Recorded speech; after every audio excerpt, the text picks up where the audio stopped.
Hi, I'm Eddie Malesky. I'm the director of the Duke Center for International Development, and I've been an international consultant on measurement and methodology for the PAPI for the entire 13 years of the project since 2009.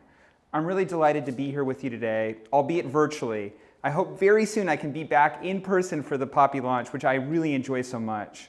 So I want to talk to you today about essentially two separate research projects that were included in the PAPI this year to go alongside the main findings that Paul Schuler and Dr. Zhang have already presented.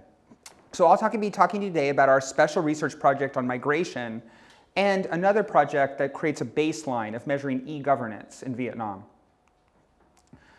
So I'm going to talk to you in basically three sections. I'll first talk about the impact of migration on provincial governance.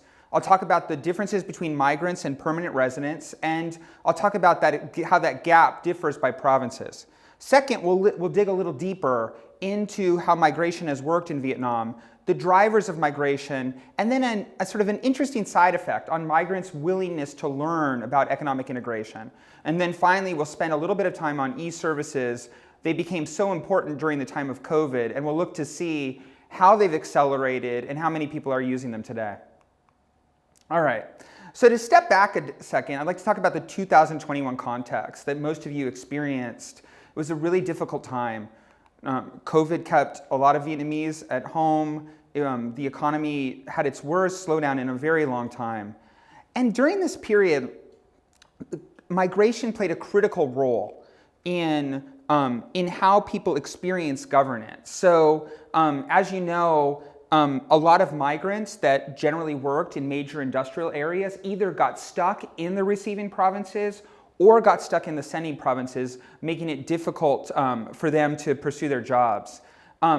This played a very big role in how migrants' livelihoods worked, because migrants' jobs are a critical factor in driving migrants to leave their homes, and it led them to take on additional risks in terms of their economic situation. And then finally, migration had an impact on how COVID was managed, because as migrants were moving around, it made it difficult to maintain a zero COVID policy.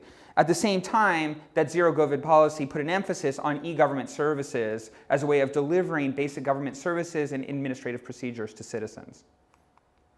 All right, so let's talk about the impact of migration on governance.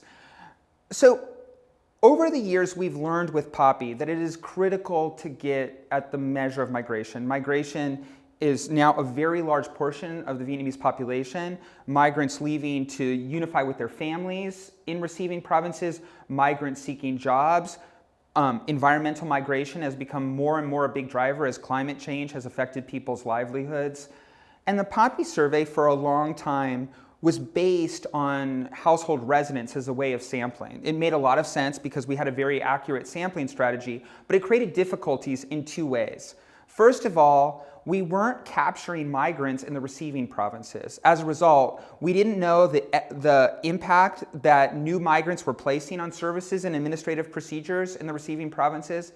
And we didn't know how that was affecting residents or the migrants in those areas. At the same time, we were only capturing the residents in the sending provinces. So we had a misunderstanding of how governance was working in those areas because we were only capturing people that had decided to stay there rather than those people had left.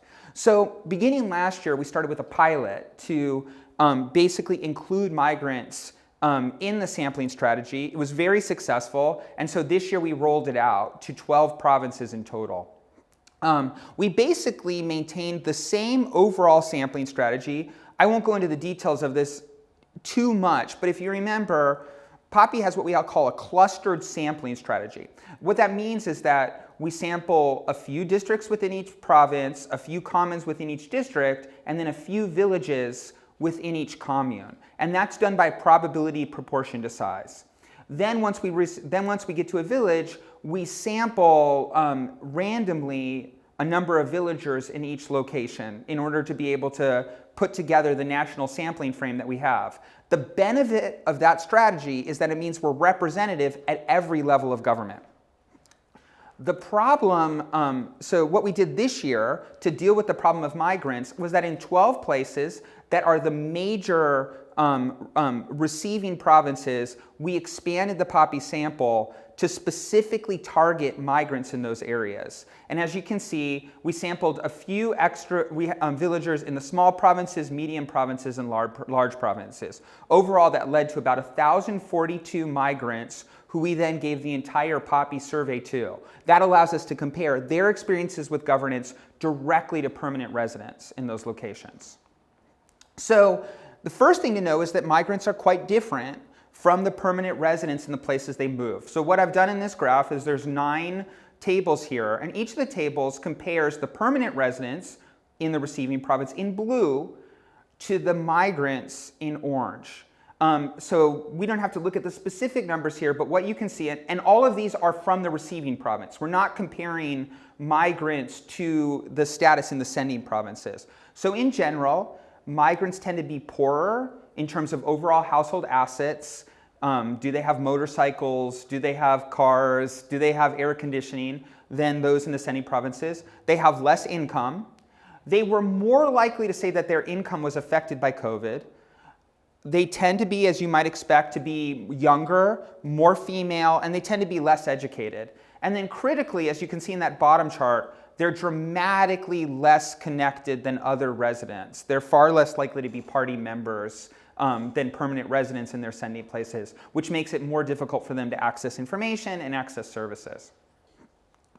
So surprisingly, the gap in terms of how migrants experience governance overall is not too different. So here you can see this is the unweighted PAPI score, so the overall index. What we did is just recreated it for migrants and for permanent residents. And you can see that for permanent residents in the receiving provinces, it's about 43, and for the migrants, it's about 41.5. That difference is statistically significant.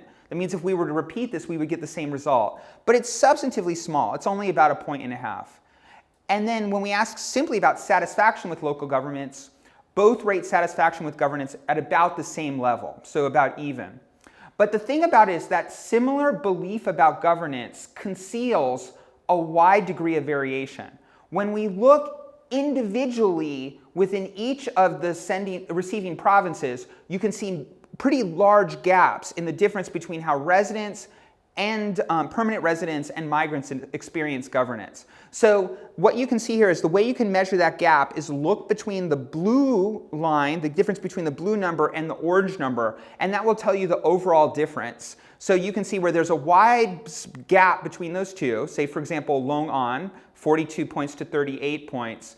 Migrants experience governance. The inequality in governance is much worse there than in other locations. So other places where there's a great deal of inequality in terms of the reception for migrants and the reception for permanent residents, you can see in Dong Nai, Binh Duong, Ba Gia Vung Tau, and Ho Chi Minh City. But on the other hand, there are some places in the country where the reception of migrants is actually better. Lai Châu, Tai Nguyen, where migrants actually have a better experience with local officials. I don't think it's an accident here that in these particular cases, the permanent residents tend to be ethnic minorities and the migrants tend to be ethnic Vietnamese. So that leads to the governance gap going in the opposite direction. So where are the experiences with migrants the greatest? So migrants have a less favorable experience in pretty much all dimensions, but the areas where migrants tend to have the biggest gap in terms of their overall experience, where governance for migrants lags permanent residents the most, are in the first two indicators. Participation, so the ability of migrants to participate in local governing institutions that affect their lives, and second, transparency. The ability of migrants to get vital information on land, on budgets, on other issues that may affect their lives. And part of this has to do with migrants' lack of understanding of local political institutions and also migrants' lack of a local connection. And there were some places actually where the migrants actually do relatively similar. So for example, migrants' experience with informal charges and corruption is about the same with permanent residents in the receiving places. So looking at that gap, so here's the difference between migrants and permanent residents within each of the different locations. The key areas where we see the biggest gap, so residents Hanoi, Binh Duong, Dong Nai have more opportunities to participate at the local level than migrants. Again, reversing things in Lai Châu, Can Tho, we can actually see that migrants' experience with corruption is actually better than residents' experience with corruption when Lai Châu and Can Tho are the receiving provinces. There's a lot more detail on this in the report about how migrants are experiencing each aspect of governance in each locality, but that gives you a picture of how governance varies dramatically and how migrants' experiences vary dramatically within each location. So a few key takeaways to put in your pocket and take home. Obviously, gaps remain in access to good governance and quality of public services between migrants and permanent residents. The second year of COVID really exacerbated these challenges by making it difficult for migrants to move and putting an emphasis on the ability to actually get information, especially when it came to COVID relief. And we think it's critical that policymakers and provincial leaders understand how Vietnamese internal migrants assess their host provinces in order to improve public service delivery and governance and help them with their inclusion. Because obviously when migrants are feeling more comfortable and doing better, they'll be more productive and active members of the local communities. All right, so now let's dig a little deeper and step back. What is causing these large waves of migration? And I hinted at a few early on: family unification, jobs, and of course, environmental migration. And then second, we already talked a little bit about how important transparency is and how vital it is for migrants to have information. One hypothesis that comes from that is that migrants might be more willing to learn because information is much more vital to them because they can't get it through other channels. So we wanted to test that in this year's PAPI. So first of all, we asked for all the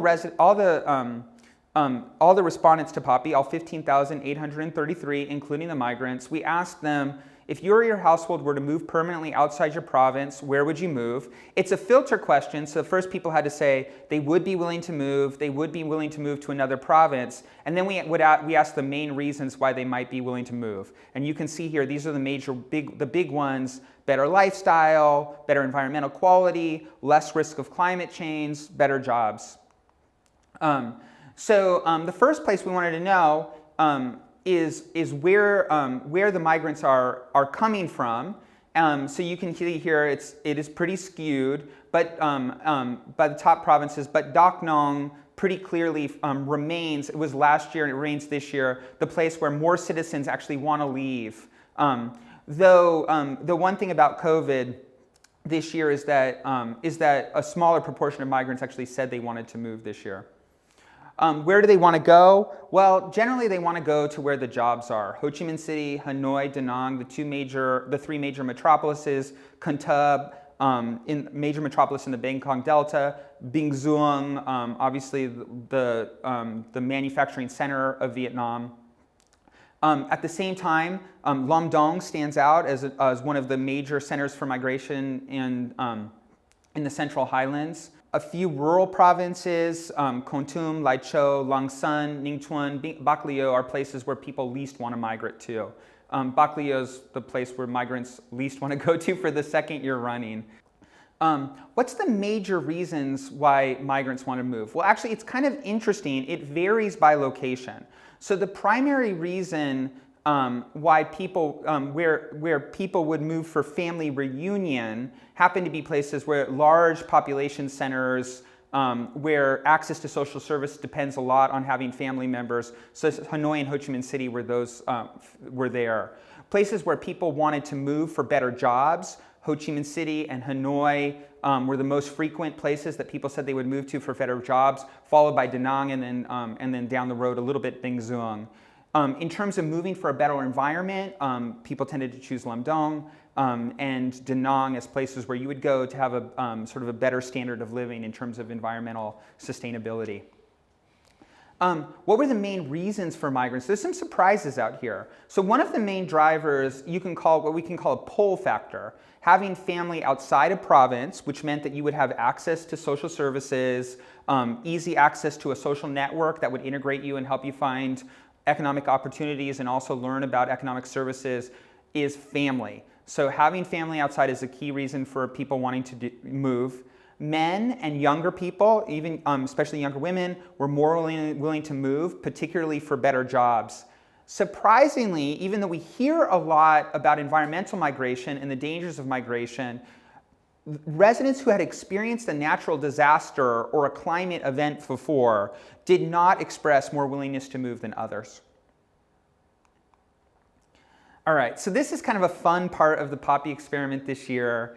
So as I told you, and you saw, transparency differs. It's more difficult for migrants in receiving provinces to learn information. So one of the things we wanted to do was expose respondents to the PAPI survey to some questions about the major trade agreement that Vietnam signed in the past few years, the European-Vietnam Trade Agreement, because it's going to have a major impact on the ability to buy products, the ability to find jobs, prices within. So what we did is we asked a bunch of people a series of questions about the impact of the European-Vietnam agreement. So it was a random sample. So about half the respondents, including half of the migrants, received this little quiz, and the others were just received a question about a general question about the European-Vietnam Trade Agreement.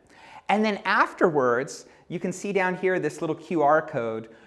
After they took that little test, or after they finished the survey, we gave people a card to see if they wanted to learn more. So the idea was to see, did exposure to the European-Vietnam Trade Agreement make you want to learn more about the trade agreement? And so online, we posted a movie about the European-Vietnam Trade Agreement so people could learn about the economic impact of it.